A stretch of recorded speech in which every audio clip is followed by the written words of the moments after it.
I am Eric. This is the Loudboy Experience. Let's go.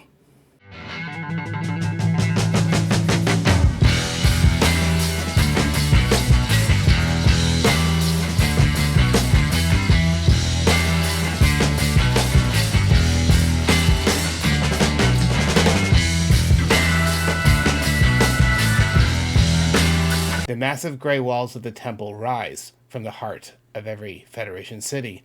I've always been in awe of them, to think that every single facet of life is regulated and directed from within. Our books, our music, our work and play are looked after by the benevolent wisdom of the priests.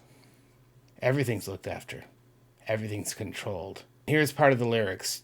We've taken care of everything, the words you read, the songs you sing, and the pictures that give pleasure to your eye. One for all and all for one. Work together, common sons. Never need to wonder how or why. They're controlling everything.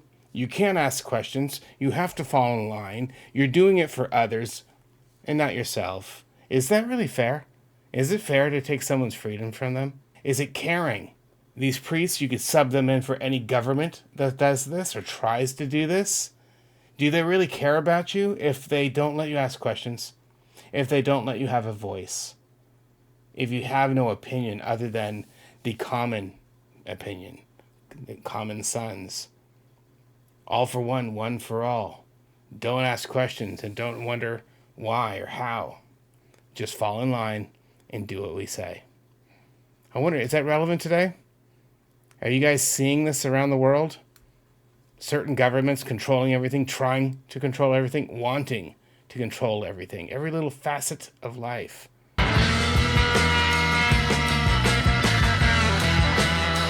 Sometimes pushing people around, sometimes pulling out the rug, sometimes pushing all the buttons, sometimes pulling out the plug. It's the power and the glory. It's the war in paradise. It's a Cinderella story or a tumble of the dice. Sometimes building ivory towers and sometimes knocking castles down. Sometimes building you a stairway to lock you underground. It's the old-time religion. It's a kingdom that would rule. It's a fool on television getting paid to play the fool. Nothing wrong with making money, whether it be personally or professionally, in a small business or corporation. This is how we feed our families, support them, keep them warm, give them clothing and transportation. There's nothing wrong with it, however. This is addressing something else. The big money. Again, the temptation that money brings, and it can breed corruption. It can breed tyranny. It can then, when people amass so much power and so much money, they're tempted to then lord that over others. The big money. Building ivory towers and knocking castles down. Building a stairway and then lock you underground. So important. So relevant to now.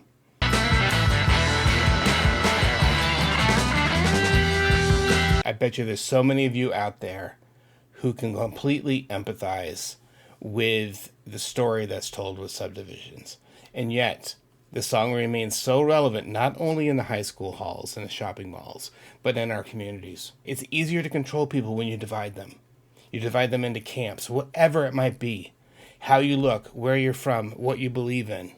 Divide, divide, divide, divide, divide. What's that old adage? Divide and conquer? There's a lot of truth in that. That's what Subdivisions is about. Growing up, it all seems so one-sided. Opinions all provided. The future pre-decided. Detached and subdivided in the mass production zone. Nowhere is the dreamer or the misfit so alone. Subdivisions in our high school halls, in our shopping malls. Conform or be cast out. Subdivisions in the basement bars or the backs of cars. Be cool or be cast out. Any escape might help to smooth the unattractive truth, but the suburbs have no charms to soothe the restless dreams of youth. Some will sell their dreams for small desires, or lose the race to rats, get caught in ticking traps, and start to dream of somewhere to relax their restless flight. Whether you felt it in high school, whether you feel it now when you go to work, or whether you feel it because you happen to have a certain faith or belief, and other people push you away. There's a division there. You're being subdivided. Hey, I'm a Christian, or I'm Jewish, or I'm whatever. Divide, divide, divide, divide. And that's where it is such an amazing thing that we're joined together here.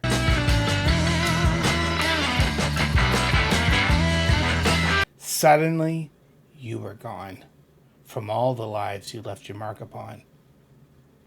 And I feel the way you would, and this just can't be understood. Suddenly you were gone from all the lives you left your mark upon.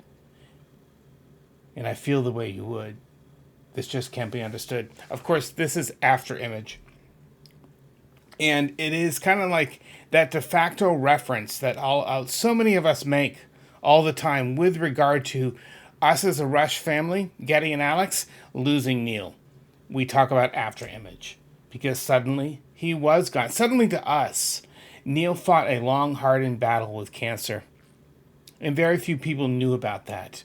And I'm sure he struggled, and I can't imagine what he went through up until the end when he was released from the pain and suffering that brought in his life. But, of course, that pain and suffering on an emotional level carries on. What Getty and Alex have gone through, what Carrie and Olivia have gone through, what we went through the day that we found out Neil had passed. And suddenly he was gone from all of our lives that he left his mark upon. And a lot of people cannot understand this.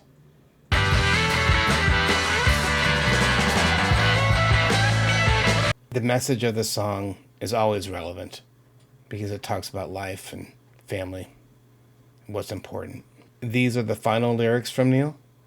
This is the final song on the final album. A couple lines in here that are hard to listen to and will be hard for me to read because they directly address how we lost Neil. And meaning, these the truths that he spoke of in the garden, of course, are truths about life and the passing of time and the passing of our bodies.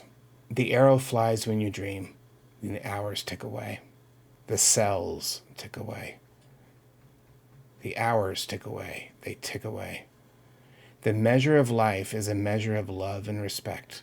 It's so hard to earn, but it's so easily burned. In the fullness of time, a garden to nurture and protect. In the rise and the set of the sun, till the stars go spinning, spinning around the night. It is what it is, and forever. Each moment is a memory in flight. The arrow flies while you breathe. The hours tick away. The cells tick away. The hours tick away. They tick away. The treasure of life is a measure of love and respect. The way you live, the gifts that you give.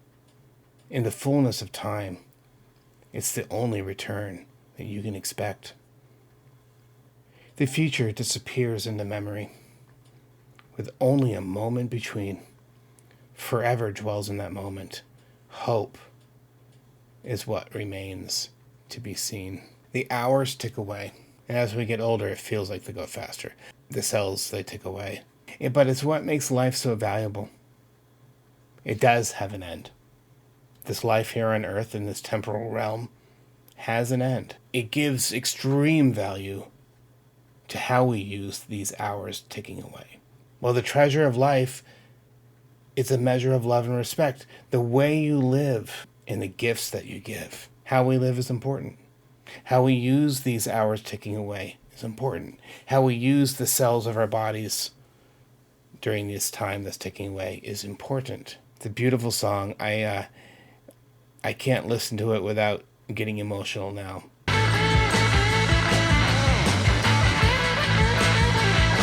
With an iron fist and a velvet glove, we are sheltered under the gun.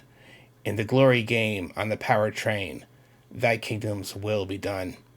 In the things that we fear are a weapon to be held against us. People use fear as a weapon. He's not afraid of your judgment. He knows the horrors worse than your hell.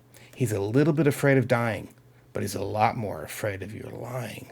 Can lies on a major industrial scale, governmental scale, lead to mass fear and panic? People's lives being lost, families being destroyed. Lying can be extremely powerful, destructive. Such a potent song. So relevant 40 years later.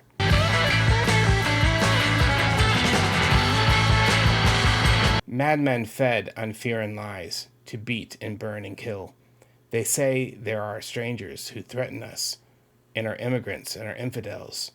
They say there is strangeness too dangerous in the theaters and our bookstore shelves, that those who know what's best for us must rise and save us from ourselves. Quick to judge, quick to anger, slow to understand.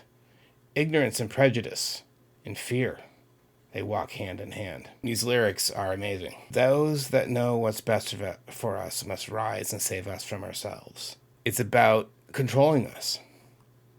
We know what's best for you. Let us control you. Of course, they're not really asking, are they? We know what's best for you. We're going to tell you what to do. You don't get any free will. Quick to judge, quick to anger, slow to understand. Ignorance and prejudice and fear, they walk hand in hand. People who are ignorant and prejudice, who promote fear, all these things do walk hand in hand. Judging others, we shouldn't do it. Expressing our anger so quickly, no, control yourself. Self-control.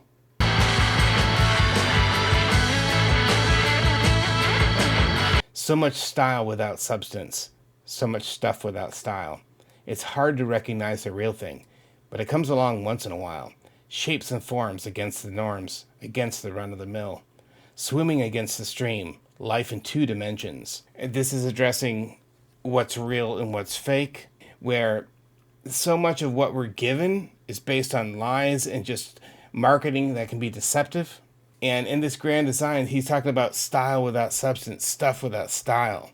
It's hard to recognize the real thing, but it comes along once in a while. So much of what we see online, a lot of it's not real. A lot of it's just junk being pushed at us, whether it be information or products or even people and opinions. The real thing, though, again, and I believe most of us in this audience do, but then we see something real and we latch on to it because it's good, because it's quality, because it comes from a good place, a good person, a good company.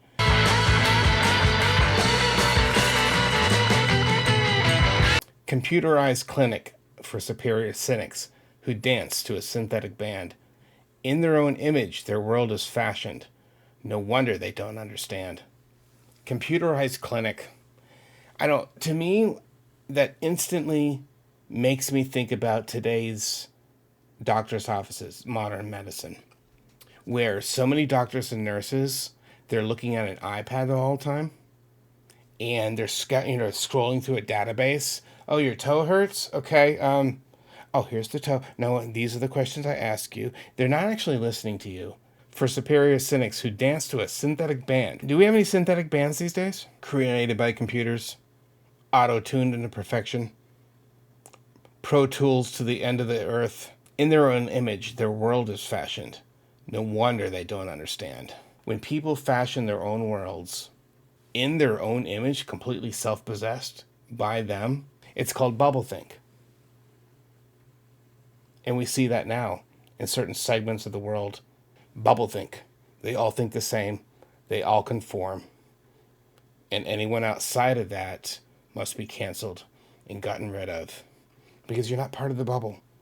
You're not part of the world that we fashion after ourselves. And do they understand us? No, I don't think they do. And that they're afraid of that. And I've heard this saying that people fear what they don't understand. I don't believe that's true. I don't fear the things I don't understand. In fact, I want to know those things. I run toward them trying to learn more if I don't understand something.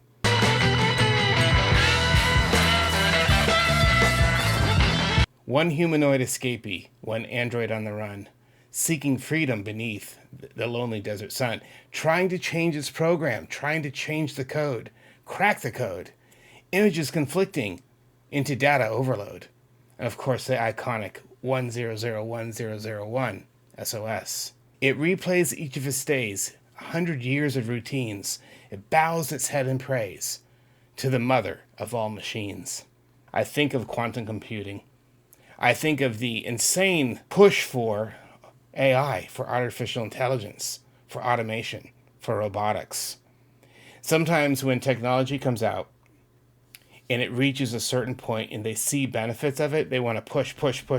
Where can we put it? We got to put it everywhere. It's the greatest new thing. It's the greatest. We've always done that, right? It's human intelligence applied. Sometimes there's a dark side to it.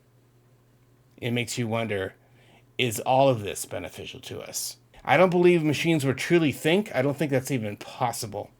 But they call it learning, right? Deep learning. They call them thinking machines. And I don't believe they'll ever become self-aware. I think that's science fiction. However, a program can learn enough. And if the programmer can't be trusted, who is programming the machine? What is a programmer doing? You have to question who is programming it and what do you then tell the machine to do with said programming as it learns. The body electric, grace under pressure.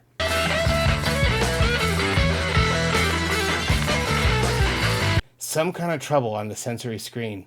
Camera curves over caved-in cop cars. Bleacher creatures, would-be desperados, clutch at plausible deniability.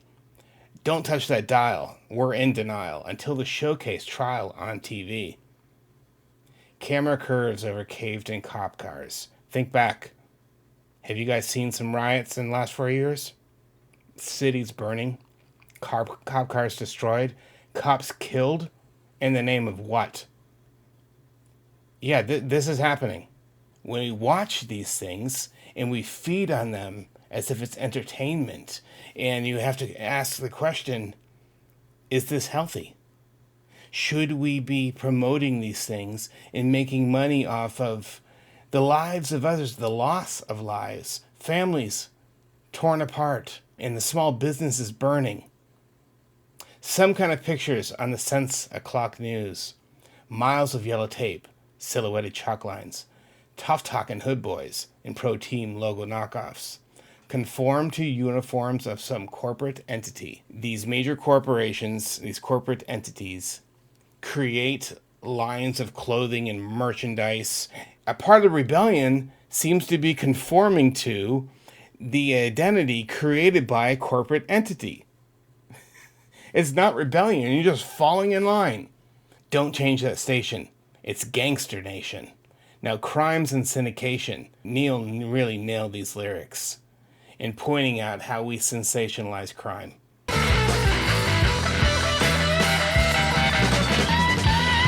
Girl before the mirror appraises her disguise. Child become a mother, and she tries to fix her eyes. No more of his excuses. It has to be today. She can keep her fantasy if she can get away. All puffed up with vanity, we see what we want to see. To the beautiful and the wise, the mirror always lies. I love that line. To the beautiful and the wise, the mirror always lies. Boys and girls together, mistake conceit for pride, ambition for illusion, dreams for self-delusion. Social media, of course, can be a positive, wonderful thing. The speed at which we can share information and news now is instantaneous and it's global. There's so many great things that can come from that. But on the flip side, a reflection of yourself that's not quite real. You know, there's all those filters that you can put on pictures and stuff like that, where you make yourself look better. Warpaint was written back, early 90s, 89? But this truth holds on today and is even more prevalent now. Back then, before we had the internet, before we had social media, this would be done in the high school halls, if you will, like Subdivisions. But now it's all done online. And the rate at which our young people are using the internet is astounding. I just heard some figures. It could be 8 to 9 hours a day. 8 to 9 hours a day. Meanwhile, they spend actual learning time in school like 4 hours. They spend 5 or 6 hours sleeping. They spend most of their day online. And we have to ask, is that okay? Is that healthy? What are they learning? Who are they trying to be? What kind of dopamine hit are they getting from more likes and more views of their Instagram or their tweets or whatever it might be? Boys and girls together, let's paint the mirror black. And in so many ways, I've likened this through the years to a mirror, right? You can look at yourself in the camera. You can present yourself with it. Heck, with it off, I see an image of myself. When you focus on yourself all the time, you can't focus on others. You can't serve others, help others, because you're only interested in yourself. War paint, extremely relevant now.